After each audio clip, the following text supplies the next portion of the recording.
नमस्कार दोस्तों, हमारा आज का टॉपिक है न्यू एजुकेशन पॉलिसी, जो कि 34 साल बाद हमारे पास आई है। तो क्या है ये 10+2 और क्या है 5+3+3+4, पूरी जानकारी इस वीडियो में आपको मिलेगी। तो यह वीडियो बहुत इंपॉर्टेंट होगी, तो वीडियो को पूरा देखें।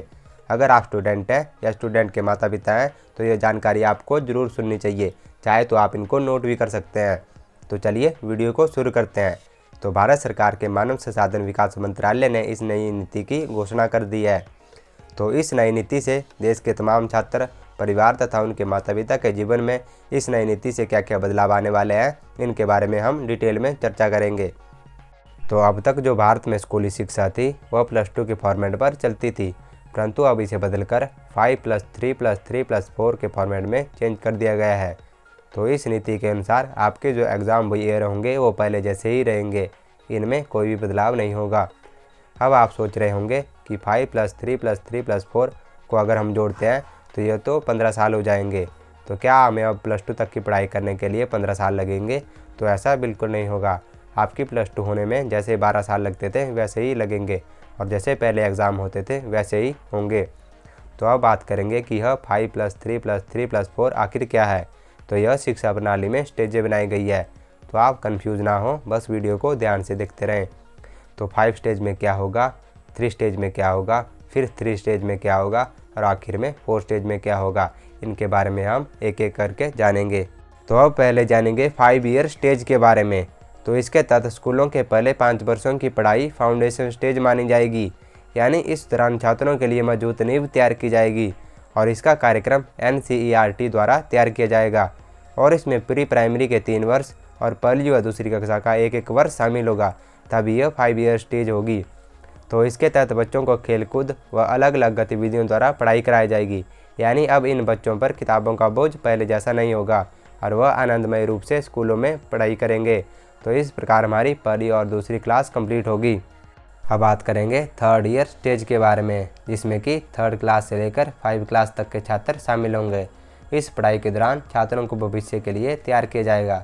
इसके तहत छात्रों का परिचय विज्ञान, गणित, कला, सामाजिक विज्ञान जैसे विषयों के साथ करवाया जाएगा। अब बात करेंगे अगले 3rd ईयर स्टेज के बारे में, जिन्हें कि मिडिल स्टेज माना जाएगा, और इसमें क्लास 6 से लेकर क्लास 8 तक के छात्र शामिल होंगे, और इस स्टेज में छात्रों को तय पाठ्यक्रम के मुताबिक पढ़ाया जाएगा। इसके बाद 9वीं क्लास से लेकर 12वीं क्लास तक इस फॉर्मेट की 4 वर्षों वाली आखिरी स्टेज होगी, और यह 4 साल की स्टेज होगी। इसमें छात्रों को किसी विषय के प्रति गहरी समझ पैदा की जाएगी और उनके विश्लेषण की क्षमता को बढ़ाया जाएगा, और उन्हें जीवन में बड़े लक्ष्य निर्धारित करने के लिए प्रेरित किया जाएगा।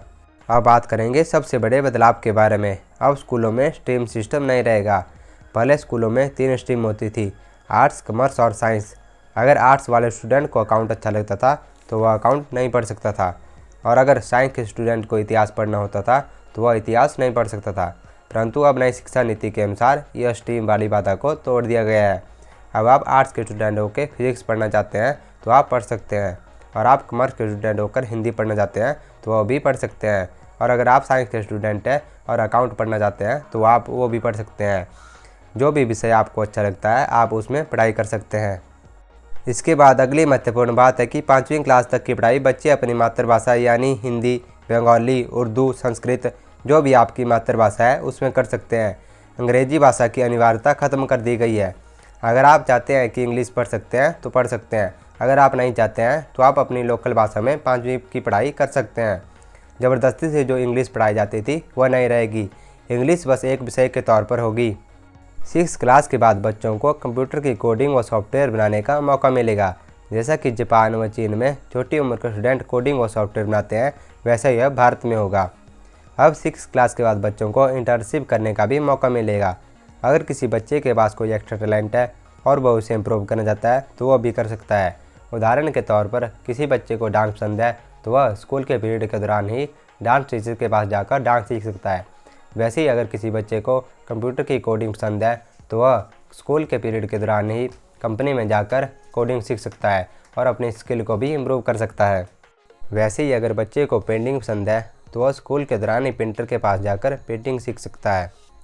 अब 9वीं से लेकर 12वीं कक्षा की परीक्षाएं सेमेस्टर वाइज होंगी, यानी एक साल में 2 सेमेस्टर होंगे और हर 6 महीने पर एक परीक्षा होगी, और दोनों सेमेस्टर के अंकों को जोड़कर आपकी फाइनल मार्कशीट तैयार की जाएगी।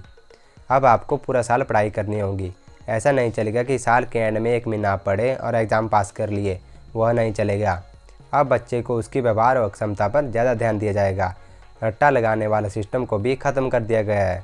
अब बच्चे को समझाने पर जोर दिया जाएगा तथा आप परीक्षा आप किसी भी भाषा में दे सकते हैं, चाहे तो हिंदी में दे सकते हैं, चाहे इंग्लिश में दे सकते हैं। तो आप किसी में भी आपकी फाइनल परीक्षा दे सकते हैं, यह आपको छूट दी जाएगी। जो छात्र अब कॉलेज में जाने वाले हैं वो भी वीडियो को ध्यान से देखें। पहले ऐसा होता था कि अगर हमारे मार्क्स +2 में कम होते थे तो हम किसी भी अच्छे कॉलेज में एडमिशन नहीं ले सकते थे, चाहे आपको नॉलेज कितने भी हो, परंतु आपके मार्क्स +2 में कम होते थे। वह सिस्टम भी ख़त्म कर दिया गया है। अब अगर आपके +2 में नंबर कम है तो आप किसी भी अच्छे कॉलेज में एडमिशन लेना चाहते हैं तो इसके लिए आप कॉमन एप्टीट्यूड टेस्ट भी दे सकते हैं। इस टेस्ट में आपके जितने भी मार्क्स आएंगे उनको आपके +2 के अंकों के साथ जोड़ दिया जाएगा और आप किसी भी मनचाहे कॉलेज में एडमिशन ले सकते हैं। ग्रेजुएशन वाली पढ़ाई को भी 3 या 4 साल के ड्यूरेशन में बांट दिया जाएगा।